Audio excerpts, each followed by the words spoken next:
क्या हो अगर प्रधानमंत्री नरेंद्र मोदी के अगेंस्ट में उन्हीं का एक शेडो खड़ा कर दिया जाए या अमित शाह का एक शेडो उनके अगेंस्ट ला दिया जाए। दरअसल इस कॉन्सेप्ट को शेडो कैबिनेट कहते हैं, जिसमें अपोजिशन पार्टी के द्वारा भी मिनिस्टर बनाए जाते हैं। रिपोर्ट्स के मुताबिक 24 जून को देश की 18वीं लोकसभा का पहला सेशन शुरू होते ही कांग्रेस नेताओं ने मांग की है कि इंडिया गठबंधन को एकजुट रखने और नई एनडीए सरकार के कामों पर नजर रखने के लिए शेडो कैबिनेट बनाई जाए। आज भास्कर एक्सप्लेनर में जानेंगे कि आखिर शेडो कैबिनेट क्या होती है, किन देशों में ये सिस्टम लागू है और कैसे काम करता है।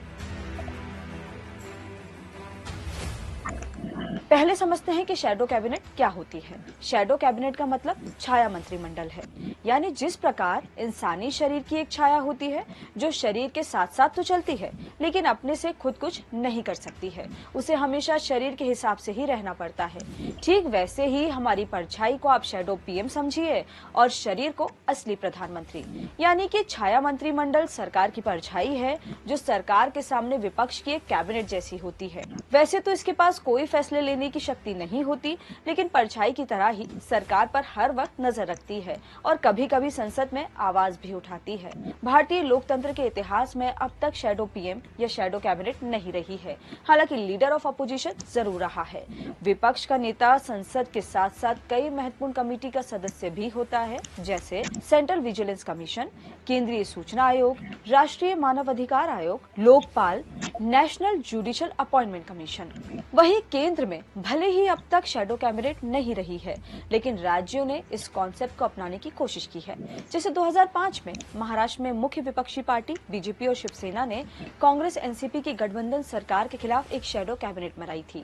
ऐसी 2014 में मध्य प्रदेश, 2015 में गोवा और 2018 में केरल में शैडो कैबिनेट बनाई गई थी, लेकिन ये सफल नहीं हो पाई। शैडो कैबिनेट की व्यवस्था आमतौर पर कॉमनवेल्थ देशों में मिलती है। फिलहाल यूके के अलावा कनाडा, न्यूजीलैंड और ऑस्ट्रेलिया में शैडो कैबिनेट सिस्टम चलता है। भारत में शैडो कैबिनेट सिस्टम को लेकर पॉलिटिकल एक्सपर्ट प्रशित किदवई कहते हैं कि भारत में इसकी कोई संवैधानिक हैसियत नहीं है।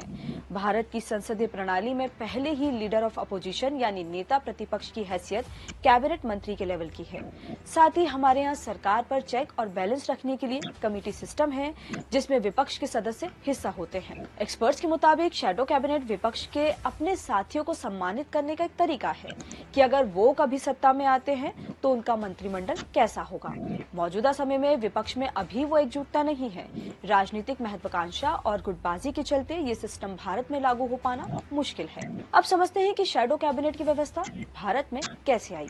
दरअसल 1946 में ब्रिटेन ने भारत को एक प्रपोजल भेजा था। इसी दौरान कांग्रेस लीडर्स ने भारत के लिए अमेरिकन या ब्रिटिश पार्लियामेंट्री सिस्टम में से एक को बेहतर बताने की कवायद शुरू की।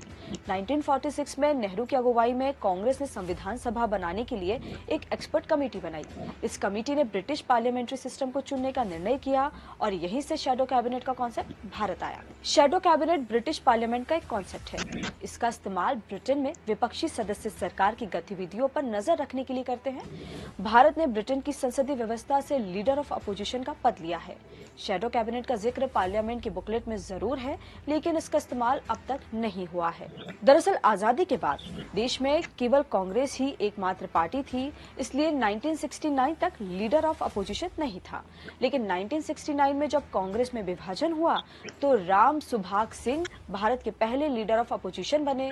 1977 में नेता प्रतिपक्ष के लिए salary and allowance of leader of opposition act पारित हुआ, जिसके बाद से शैडो पीएम या शैडो कैबिनेट पर चर्चा नहीं हुई, लेकिन अब विपक्ष इसकी मांग कर रहा है। ऐसे और भी वीडियोस को देखने के लिए जुड़े रहिए।